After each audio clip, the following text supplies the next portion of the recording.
Bom dia a todos. A paz do Senhor Jesus esteja com todos vocês.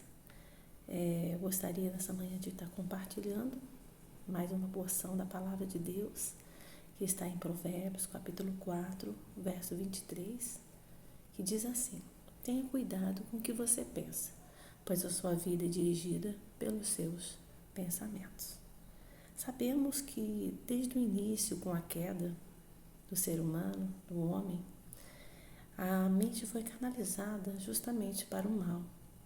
Mas quando nós nascemos em Cristo, essa mente está sob domínio vital do Espírito, domínio de Cristo.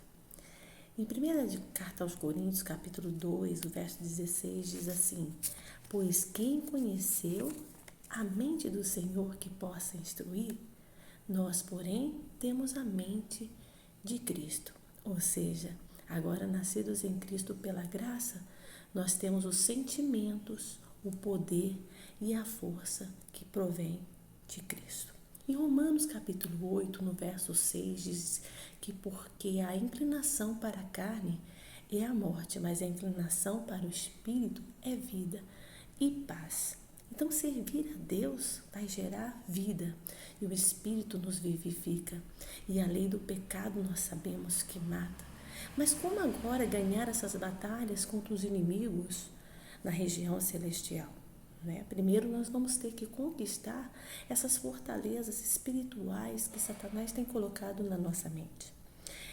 Quando nós vemos o cérebro, a capacidade do cérebro, que pesa 1,4 quilos, mais ou menos referido como 2 mãos, assim postas, fechadas, é o tamanho dele, o peso dele 1,4, a cor dele é como rosada, mas nós vemos que é tão pequeno, mas com um poder tão grande, contendo 100 bilhões de neurônios. O nosso cérebro é algo extraordinário.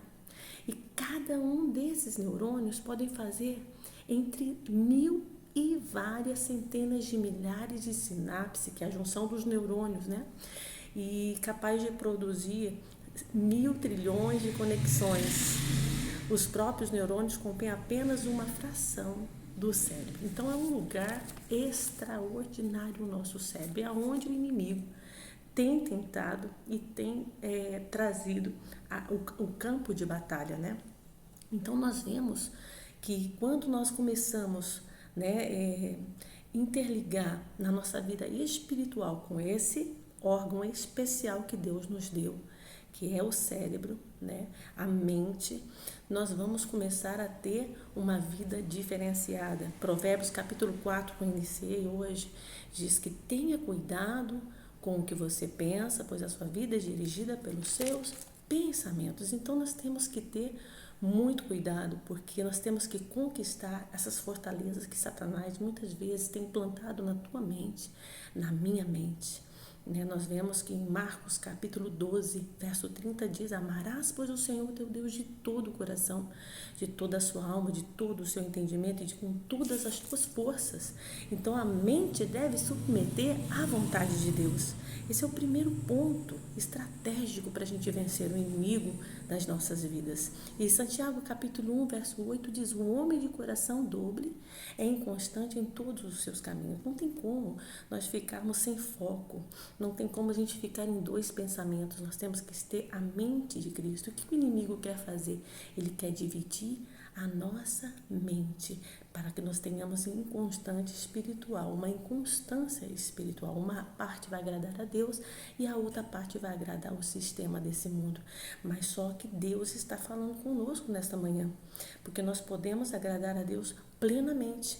Colossenses capítulo 1, 21 diz: a vós também, que outrora eras estranhos e inimigos do entendimento, ou seja, a sua mente, pelas obras más, ou seja, antes de ser salvos em Cristo, pensávamos de forma independente de Deus. A nossa mente tinha controle, a carne tinha controle sobre a nossa mente, mas agora nós temos o Espírito que domina sobre a nossa carne. Nós vemos em Gênesis capítulo 6, do verso 5, viu o Senhor que era grande a maldade do homem na terra e que toda a imaginação dos seus pensamentos, do seu coração, era má continuadamente. Os seus pensamentos estavam longe de Deus.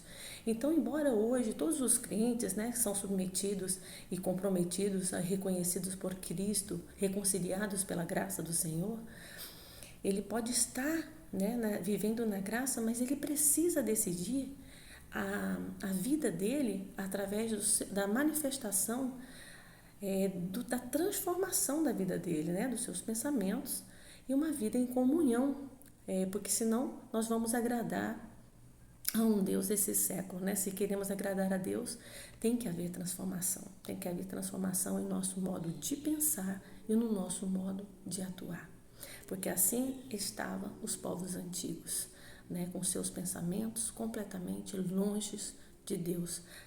E nós vemos que a mente é o campo verdadeiro da batalha, né? Em Efésios capítulo 6, quando nós começamos a meditar, nós vamos ver que a mente é o campo da batalha. E as fortalezas espirituais nascem ali com os sofismas, ideias que vêm colocando nas nossas mentes para a gente poder se justificar dos nossos erros. 2 de Coríntios, capítulo 10, do verso 3 até o 5, você vai ver sobre essas batalhas, esses sofismas que são criados. Por exemplo, tem frases que a gente escuta muito: errar é humano, a carne é fraca, e só lá no céu que nós vamos atingir a perfeição. Isso aí são palavras de Satanás, porque nós sabemos que errar é humano antes da queda, mas nós não temos que permanecer no erro, nós temos que dar agora lugar para o Espírito nascer em nós, o Espírito Santo nos conduzir e a gente evitar o erro, né? A carne é fraca, como muitos falam. Não, a gente tem que se encher do Espírito. E a carne muitas vezes tem sido forte, né? Que derruba muitas pessoas, porque dá lugar para ela. Então, no céu, tem pessoas que falam, só lá no céu nós vamos conseguir a perfeição. Mas essas são todas sutilezas do inimigo. Nós temos que começar agora. O tempo é hoje. Agora nós temos que dar tchau para as sutilezas do inimigo, né? Tem pessoas que falam, eu nasci assim, eu vou morrer assim, é o meu jeito, é o meu caráter, e não quer mudança, né? Mas também são as palavras do mal, do inimigo, da queda, né? Que gerou na mente, e a pessoa tem que tomar uma decisão, né? A gente tem que mudar, né? Tem que ter iniciativa, porque o inimigo ele quer causar desânimo na gente, né? E a ignorância tem cegado milhares de pessoas. E agora, como fazer então para destruir essas fortalezas espirituais? Essas frases que eu acabo de dizer, que são frases do engano, né? Errar é humano, né? Não é isso não, você tem que agora mudar a tua mente, sua forma de pensar e o seu modo de atuar, né? Não se justifica os seus erros, né? Isso é pretexto do diabo. Temos que ser humilde para reconhecer. Esse é o primeiro passo, a gente reconhecer, né? Onde a gente pensa que é forte, né? Somos fracos aonde mais confiamos em nós mesmos. A gente pensa que é forte, mas nós somos completamente dependentes de Deus. E nós vemos que a igreja de Laodiceia estava dessa forma, né? Ela se sentia completamente autossuficiente. Você pode ler em Apocalipse capítulo 3, do 14 ao 21, e Apocalipse 17, verso 19. Você vai ver que ela se sentia autossuficiente. Então, quando você começa a sentir, é um sintoma horrível isso nas nossas vidas. Nós temos que trazer a autossuficiente, entregar a Cristo e colocar humildade, porque nós não podemos nada sem Ele.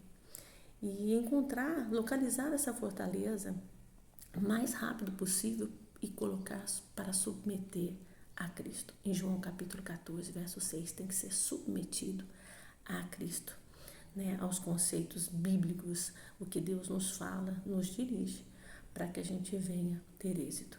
O terceiro é destruir essas fortalezas. Em Romanos capítulo 12, verso 1 ao 2, com a renovação da nossa mente submetida a Cristo. Nós vamos renovar a nossa mente, renovar todos os nossos conceitos, né? Em capítulo de Hebreus, capítulo 8, verso 10, diz que Ele será o nosso Deus, as leis estarão no nosso entendimento e cravado no nosso coração.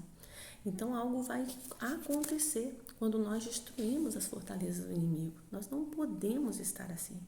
Nós não podemos dar ênfase para ele vencer, né, o campo da nossa mente, né? Então nós temos que agora, a partir de hoje, começar a ser humilde para reconhecer as áreas que ele entrou, que a gente pensa ser forte, e pedir a ele que nos dê sabedoria para vencer. Né? Nós não podemos continuar no erro, justificando as nossas vidas. Nós temos que mudar de rota, mudar completamente para um caminho justo e santo. Porque sem a santificação, ninguém verá a Deus. Que vocês tenham um ótimo dia na presença do Senhor. E essa palavra que eu deixo para vocês estarem meditando. Para a glória de Deus.